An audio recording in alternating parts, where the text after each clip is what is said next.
రెడ్డికి ఒకటే చెప్తున్నా, ప్రభాకర్ అన్న నువ్వు నిద్రలో అన్నా సరిపోతావు, బయటన్నా ఎక్కడో దగ్గర నిన్ను లేపేస్తా, జాగ్రత్తగా ఉండు. ఆ రాత్రిలో నిద్రపోయేటప్పుడు నీ దగ్గర వేల కోట్లు ఆస్తులు ఉన్నాయి, నువ్వు మంచివాడు అని చెప్పి నెల్లూరు జిల్లా అనుకుంటున్నారు, నీకు మంచి తెలివితేటలు ఉన్నాయని అనుకుంటున్నారు. ఆ చేతుల్లో చిక్కుపోయినావు ప్రభాకర్ రెడ్డి. నువ్వు ఇప్పటికైనా చాలా జాగ్రత్తగా ఉండాలి. నువ్వు నీ ఆస్తి కోసం, నీ డబ్బుల కోసం నిన్ను చంపే ప్రయత్నానికి 2 సిట్టింగులు అయ్యాయని మన దగ్గర ఇన్ఫర్మేషన్. చేసినా చేస్తారు, నడమంత్రపు శ్రీ రాజమాత కదా, చేసినా చేస్తారు. ఇకనైనా ఇవన్నీ ఆపు. మీ వాళ్ళ చేత తాగించి మమ్మల్ని తిట్టడం మంచిది కాదు. రాజకీయాల్లో ఎలక్షన్స్ అప్పుడు రాజకీయాలు చేసుకోవాలి, తర్వాత అందరూ స్నేహితులే. అభివృద్ధి పనులు చేస్తే మేము ఆశీర్వదిస్తాం, అభినందిస్తాం మిమ్మల్ని కూడా. ఇటువంటి పనులు మానుకోండి, మంచిది కాదు ఎవరికైనా కూడా. అది ఎంత అదృష్టమో చూడండి. ఆయనకు భార్య కావడం, వెంటనే ఎమ్మెల్యే కావడం, పాత అన్ని పోయినాయి. అవన్నీ మన మనసుల్లో ఉండే పాత అనేది ఏంటని, పాత అన్ని పోయినాయి. అవన్నీ మన మనసుల్లో ఉండే పాత అనేది ఏంటని మాట్లాడడం. ఈమె చరిత్ర ఉమ్మడి రాష్ట్రంలో తెలుసు, విడిపోయిన తర్వాత మన రాష్ట్రంలో తెలుసు, పక్క రాష్ట్రాల్లో కూడా చెప్తారు. కాశీలో, గుజరాత్ సూరత్లో ఈమె గొప్పతనం అక్కడ కూడా చెప్పుకుంటుంటారు.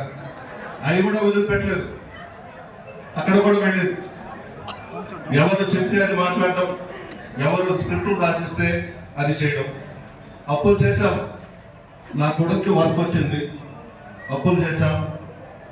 పర్వతిరెడ్డి చంద్రశేఖర్ రెడ్డి గారు సహాయం చేశారు, చలపతి గారు సహాయం చేశారు, పచ్చిపాల రాజన్న సహాయం చేశాడు, ఆత్మకూరు విక్రమ్ రెడ్డి నాకు సహాయం చేశాడు, నరసింహన్న నాకు సహాయం చేశాడు. నా కొడుక్కి వర్క్ వస్తే నేనే స్వయంగా వీళ్ళందరికీ ఫోన్లు చేసి సహాయం చేయండి, వాడు ఫస్ట్ వర్క్లో తీసుకున్నాడు. రైల్వేస్లో ఒక వర్క్ వచ్చింది, రజత్, 4 పార్ట్నర్స్. మసూద్ రెడ్డి గారు కూడా ఇసుపాడు, ఆయన కూడా నాకు సహాయం చేస్తున్నాడు. మన హరిప్రసాద్ రెడ్డి, మా సుబ్బయ్య బావ, ఆయన కూడా నాకు సహాయం చేశాడు. తప్పేముంది, అప్పు తీసుకున్నాం చెప్తున్నా, పేర్లన్నీ ఎవరెవరి దగ్గర తెచ్చాను నేను. మళ్ళా తీర్చాలి కదా, వాడికి ఏదైనా బిల్స్ వస్తే మళ్ళీ ఇచ్చేస్తారు అందరికి, వాడే చూసుకుంటాడు. అప్పులు చేయింది ఎవరమ్మా, నీ భర్త చేయలేదు అప్పులు. నీ ప్రభాకర్ రెడ్డి నాతో, చలపతితో, రజత్తో చాలాసార్లు చెప్పాడు, డబ్బులు లేవు ప్రసన్న, అప్పులు తెచ్చి పార్టీ కోసం పనిచేస్తా ఉన్నానని చెప్పాడు. అప్పు ఎవరైనా చేయొచ్చమ్మా, కానీ నువ్వు పిహెచ్డిలో చేసినటువంటి కనుక ఎవ్వరూ చేయలేదు తల్లి, నీ చరిత్రని. ఒకటి మాత్రం చెప్తా ఉన్నాం, ఖచ్చితంగా ఎంత పెద్దోళ్ళైనా, వేల కోట్ల అధిపతి అయినా వాళ్ళందరికీ ఒకటే చెప్తా ఉన్నాం, నువ్వు దూసినా కత్తే, మేము దూసినా కత్తే, గుర్తుపెట్టుకో. నీకు కూడా దిగద్ది, మాకు దిగింది, మీకు కూడా దింపే శక్తి మాలో ఉందని చెప్తా ఉన్నాం. డబ్బు ఒకటే కాపాడద్ది, డబ్బు ఎలా ఇస్తా ఉంటా. మీరు డబ్బు ఇచ్చి మనుషులను కొనుక్కోవచ్చేమో, అభిమానంతో మనుషులను కొనుక్కోగలం. అభిమానంతో మనుషులు నిలబడే శక్తి మా వైఎస్ఆర్ కాంగ్రెస్ పార్టీకి ఉంది, ప్రసన్నానికి ఉంది, ఆ కుటుంబానికి ఉంది. మామూలుగా కార్యకర్తల మీద, నాయకుల మీద దాడులు చూసాం, అక్రమ కేసులు చూసాం, దొంగ కేసులు చూసాం. కానీ ఈరోజు నెల్లూరు జిల్లాలో రాజకీయం పుట్టిన దగ్గర నుంచి చూస్తే 3 పెద్ద కుటుంబాలు ఉంటాయి. దాంట్లో నల్లపరెడ్డి కుటుంబం అనేది ఒక చరిత్ర గల రాజకీయ కుటుంబం. దాదాపు 6-7 దశాబ్దాల రాజకీయ చరిత్ర గల కుటుంబం నల్లపరెడ్డి గారి కుటుంబం. ఈరోజు రాజకీయాలలో విమర్శలు చేసుకుంటాం, ఘాటు విమర్శలు చేసుకుంటాం, కానీ నెల్లూరు జిల్లా చరిత్రలో ఎప్పుడూ కూడా ఇట్లాంటి దారుణం, అరాచకం. ఈరోజు ప్రసన్న ఈరోజు ఒక కార్యక్రమం జరిగితే, ఏదైతే జగన్మోహన్ రెడ్డి గారి పిలుపు మేరకు ఒక ప్రోగ్రాం జరిగితే 3 రోజుల క్రితం ఏదైతే శాసనసభ్యురాలు ఆమె ఇష్టం వచ్చినట్టు మాట్లాడుతూ పర్సంటేజ్ల ప్రసన్ననని రకరకాలుగా ఊగిపోతూ మాట్లాడిన దానికి ఈరోజు ధీటైన కౌంటర్ ఇవ్వడం జరిగింది. అవసరమైతే నీకు అవసరం చేత కాకపోతే కౌంటర్ ఇవ్వు, లేకపోతే ఈరోజు ప్రసన్న నిజాలు చెప్పాడనే భయమా తెలియదు. కానీ ఈరోజు దాదాపు ఒక 60-70 మంది పైగా, ఇంకా తెలియదు సంఖ్య ఎంత ఉందో తెలియదు, కానీ ఇక్కడ చుట్టుపక్కల వాళ్ళందరూ చెప్పటం 60-70 అంటే 100 మంది అని. ఈరోజు ఇల్లు చూస్తూ ఉన్నారు మీరు, ఏ విధంగా ధ్వంసం చేశారు.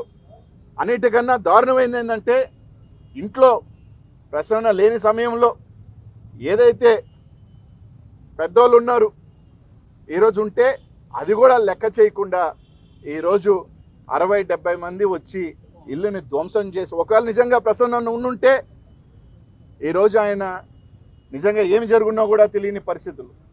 అంటే దీని వెనక ఏదైనా ఉందా అంటే ఉందని నేను అంటాంలే. ఇవన్నీ కూడా పోలీసు విచారణలో తెలుస్తాయి. వేమిరెడ్డి కుటుంబీకులు దంపతులైతే అధికారులకి నా సమక్షంలోనే స్పష్టమైన ఆదేశాలు ఇచ్చారు. ఈ దాడులు మా వాళ్ళెవరూ చేయలేదు, మా పార్టీకి, మా కూటమికి, మా కార్యకర్తలకు ఎలాంటి సంబంధం లేదు. ఎవరి దాడి చేసినా ఉపేక్షించవద్దు, కఠిన చర్యలు తీసుకోండి, అసలు ఈ దాడి ఎలా జరిగిందో నిర్ధారించండి అని పోలీసులకు ఆదేశాలు ఇచ్చారు. పోలీసులు విచారణ చేస్తున్నారు. పోలీసు విచారణలో తేల్తాయి. పోలీసు విచారణలో తేలినప్పుడు ఖచ్చితంగా ఎవరు దాడులు పాల్పడినా చట్టం చేసుకోబోతుంది, ఖచ్చితంగా కఠినంగా వ్యవహరిస్తుంది. దానికి పాపం గత రాత్రి నుంచి వైఎస్ఆర్ కాంగ్రెస్ పార్టీ నాయకులు చాలామంది, మహానాయకులు, పెద్ద నాయకులు చాలామంది వచ్చి రకరకాల భాష మాట్లాడుతున్నారు. ఇది మంచి పద్ధతి కాదు అంటున్నారు. అయ్యా మీరు చెప్పటం కాదు, మేము కూడా చెప్తున్నాం. తెలుగుదేశం పార్టీ కూటమికి దాడులకి సంబంధం లేదు. కడుపు రగిలి అభిమానులు చేశారా, మరొకరు చేశారా పోలీసు విచారణ తేల్తాయి. పోలీసులకు ఆదేశాలు ఇచ్చారు తెలుగుదేశం పార్టీ అధిష్టానం కానీ, లేదా ముఖ్యమంత్రి గారి కార్యాలయం కానీ, వేమిరెడ్డి గారు, వారి సతీమణి ప్రశాంత్ రెడ్డి గారు ఆదేశాలు ఇచ్చారు. మీరు దీన్ని ఎత్తి మా రీతి రుద్దాలనుకుంటున్నారు. సరే, నిజాలు నిలకడ మీద తెలుస్తాయి, ఏమి తొందర లేదు, తెలుస్తాయి. దీనికి ఏం జరిగిందనేది తెలుస్తుంది.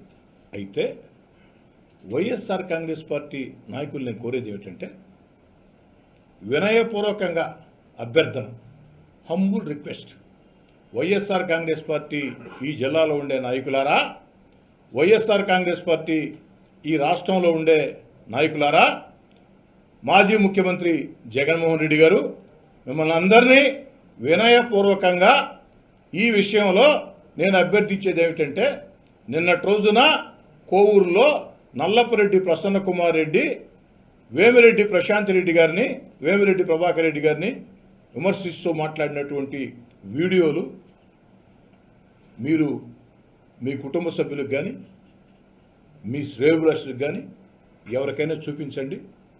ఏ ఒక్కరైనా నల్లపురెడ్డి ప్రసన్న కుమార్ రెడ్డి విమర్శల్ని సమర్థిస్తారేమో మీరే విచారణ చేసుకోండి. ఆ పార్టీకి సంబంధించిన నాయకులు ఒక ఆదేశం చేసి మహిళల గురించి మాట్లాడకూడదు, ఏదన్నా ఉంటే రాజకీయ విమర్శలు చేయండి. ఇప్పుడు ప్రశాంత్ రెడ్డి గారు కొవ్వూరు ఎమ్మెల్యే, తప్పకుండా ఆమె రాజకీయంగా ఏదైనా తప్పులు చేస్తే దాని మీద విమర్శించండి. అంతేగాని ఆ విధంగా విమర్శలు చేయడానికి ఏమీ లేవు. ఆమె అక్కడ బాగా సేవ చేస్తూ ఉంది, ప్రజలకు అండగా వెళ్తూ ఉంది, పేద ప్రజలకు ఆమె మీద అభిమానం పెరుగుతూ ఉంది. ఇంకా రాజకీయాల్లో మేము మళ్ళీ రాలేకపోతామనో భయంతోనో మీరు ఇలా ఆమె మీద విమర్శలు చేయడం అనేది అవివేకము. ప్రసన్న కుమార్ రెడ్డి గారు కూడా చాలా గౌరవపరమైన పొజిషన్లో ఉండి మంచి ఫ్యామిలీలో ఉన్న వ్యక్తి, వాళ్ళ ఇంట్లో కూడా మహిళలు ఉంటారు. ఈమె కూడా వాళ్ళ కుటుంబంలో వ్యక్తి, వాళ్ళ చుట్టము. ఎన్నికల ముందు కూడా ఆమె గురించి ఇలాంటి విమర్శలే వాళ్ళ బంధువులతో చేయించి ఎన్నికల్లో ఎఫెక్ట్ చేయాలనుకున్నారు, కానీ అది సాధ్యం కాలేదు. మంచి మెజారిటీతో ప్రశాంత్ రెడ్డి గారు గెలిచారు. ఈరోజు ఇలాంటి విమర్శలు చేస్తూ వాళ్ళ స్థాయిని వాళ్ళు దిగజార్చుకుంటున్నారు. ఇది చాలా ఖండించదగిన విషయము. ఒకటే రిక్వెస్ట్ చేస్తున్నాము, మేమైనా కానీ మీరైనా కానీ మహిళల జోలికి పోవడం అనేది చాలా తప్పు. ఇలా మాట్లాడిన వాళ్ళ మీద చట్టపరంగా కూడా చర్యలు తీసుకోవాల్సిన అవసరం ఉంటుంది. వీళ్ళు 5 సంవత్సరాల అధికారంలో ఉన్నప్పుడు ఏ మహిళల జోలికి పోయినా కూడా, ఎవరిపైనా కూడా ఏ విధంగా కేసులు పెట్టి వాళ్ళని లాగి వాళ్ళను అనధికారికంగా అరెస్ట్ చేసి వాళ్ళని కస్టడీలోకి చూసి కొట్టిన సందర్భాలు కూడా ఉన్నాయి. ఎక్కడ చేయబెడితే అక్కడ అవినీతి. అతను పీజీ చేసింది అవినీతిలో, నేను నీతి నిజాయితీలో పీజీ చేశాను. అవును, నేను రాజకీయ అజ్ఞాన్నే. ఎందుకంటే నాకు రాజకీయం తెలీదు. రాజకీయం అంటే 60 అడుగులు గుంతలు తవ్వి గ్రావెల్ ఎత్తేసి దాంట్లో 2 పిల్లలు పడి చనిపోయిన దానికి కారణమైన ఒక ఎమ్మెల్యే అంత జ్ఞానం నాకు లేదు. కాబట్టి నేను రాజకీయ అజ్ఞాన్నే. ఇసుక విపరీతంగా తవ్వి ఒక 4-5 నాయకుల్ని పెట్టుకొని మొత్తం కోవూరు కాన్స్టిట్యున్సీని అంతా ధ్వంసం చేసి ఈరోజు ఆ నాయకులందరూ నా దగ్గర ఉన్నారంటే మేము కార్యకర్తల్ని నాయకుల్ని అత్యంత గౌరవించి నెత్తి మీద పెట్టుకొని చూసుకుంటాం. అదే కార్యకర్తలు నిన్ను సాకలేక నా దగ్గరకు వస్తున్నారు, నీకు అప్పులు ఇవ్వలేక నా దగ్గరకు వస్తున్నారు. కాబట్టి ఈ పర్సంటేజ్లు ప్రసన్న మాట్లాడిన దాని గురించి మీరు అడగడము నేను మాట్లాడడం కూడా వేస్టే. కాబట్టి వదిలేయండి.